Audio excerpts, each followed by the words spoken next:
Welcome. In this video, we're going to go over the science of child development. To begin, I'm going to ask you all a question. Is the study of child development a science? Yes, it is a science. The study of child development is not a science because it studies child development. The researchers study child development. The study of child development is a science because of how it is studied. Just as researchers of the physical sciences, and when I say physical sciences, I mean chemistry, biology, physics, just as they use the scientific method in their physical sciences, we also use the scientific method when we study child development. The scientific method is made up of 4 steps. The first step is that you have to come up with a problem. And many people observe the world around them and see that there is a problem and they want to solve it. And the way that they solve it is by doing research in order to help understand the problem and ultimately solve it. So after you've come up with a problem, then you have to collect data. You have to be sure that when you are collecting that research data, that the data actually explores and explains and is going to answer the question that you originally had at the beginning of the scientific method. After collecting the data, you have to look at the data, take a step back, look at the data, and say, what does this mean? How can I understand what this data means? And of course, the question that you ask is going to help you understand and analyze the data that you have. And lastly, you are going to draw conclusions. When you draw conclusions, you're going to see if your research that you collected actually answered the question or if it didn't answer the question. Everything works together, and it starts with one understanding what your problem is.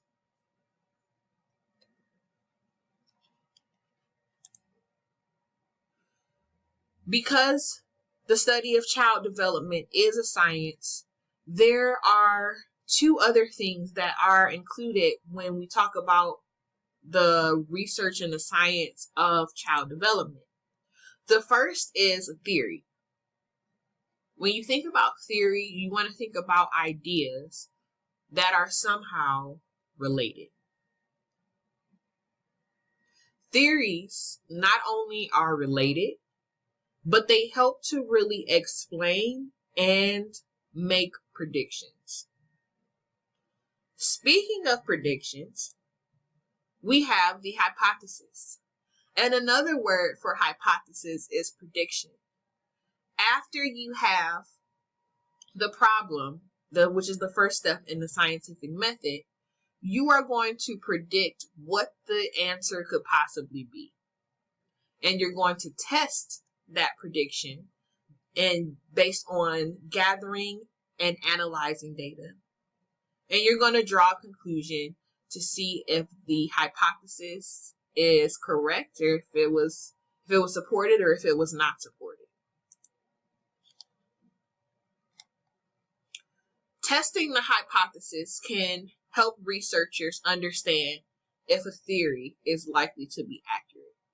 So a hypothesis helps to either confirm or deny if a theory is accurate. And a hypothesis is also can often be written as an if-then statement. So that's a clue to help you out for you to be able to recognize if this is a hypothesis. Many of hypotheses are written as if-then statements. So we have various theories in child development. So the first type of theories that we're going to go over is the psychoanalytic theories. Of course, when you think about psychoanalytic theories, you cannot forget about Freud. Freud is the first person that you think about. And Freud really dealt with the psychosexual development. Freud believed that there was conflict when children developed, and the conflict was between fulfilling your sexual desires, but also having to deal with the demands of the reality that you're currently in. So, for example, let's look at the latency stage. During the latency stage, children have these sexual interests and they want to fulfill them. But at the same time, children need to develop social and intellectual skills. So the children represses, or they do not fulfill their sexual interest in order to make sure that they are developing their social skills. Another psychoanalytic theorist is Erik Erikson. Erik Erikson focused more on psychosocial development. Compared to Freud, he focused more on psychosexual development.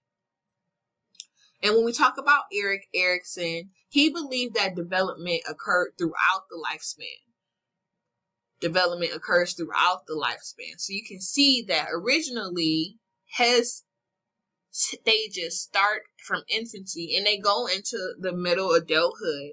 So its development occurs throughout the lifespan. But he also believed that individuals have some kind of conflict or crisis that must be resolved.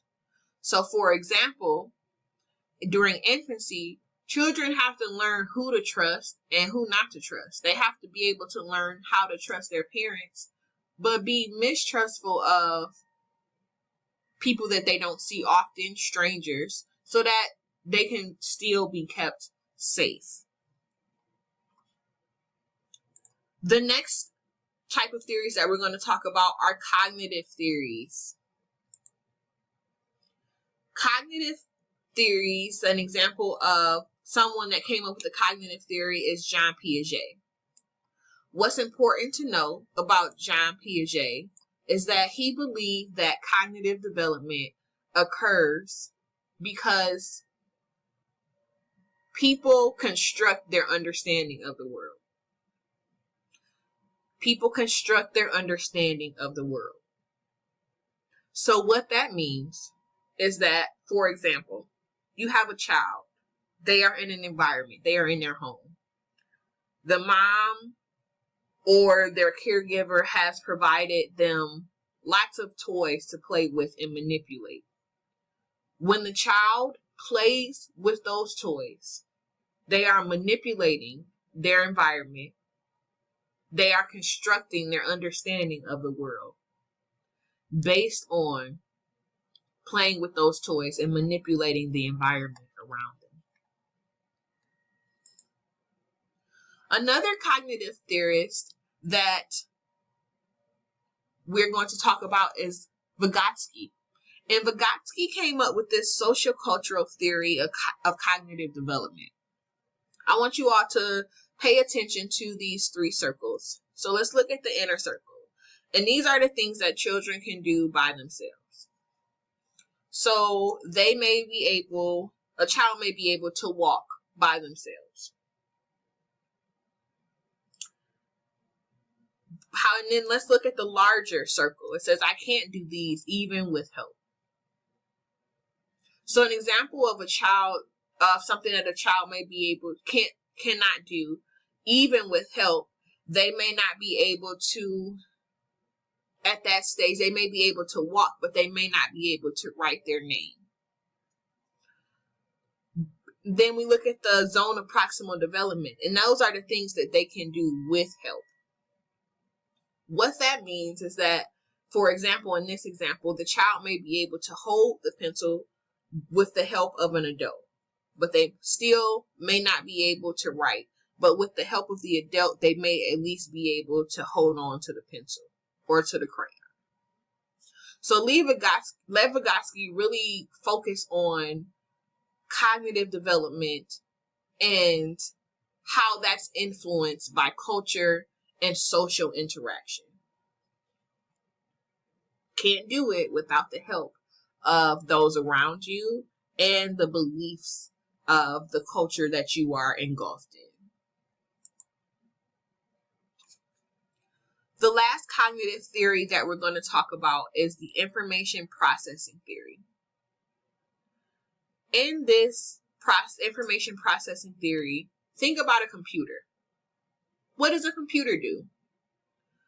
Computers manipulate information and they monitor information.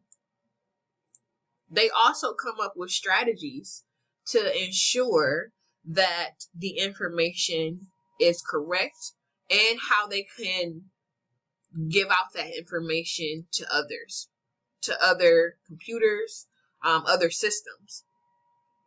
We also do those same things as humans. When we talk about memory, that is us monitoring information. And we talk about thinking, that is us not only monitoring the information, we can also manipulate the information when we are thinking about the information. And when we think, we also try to understand ways to accurately give out the information that we know. See you all on the next video.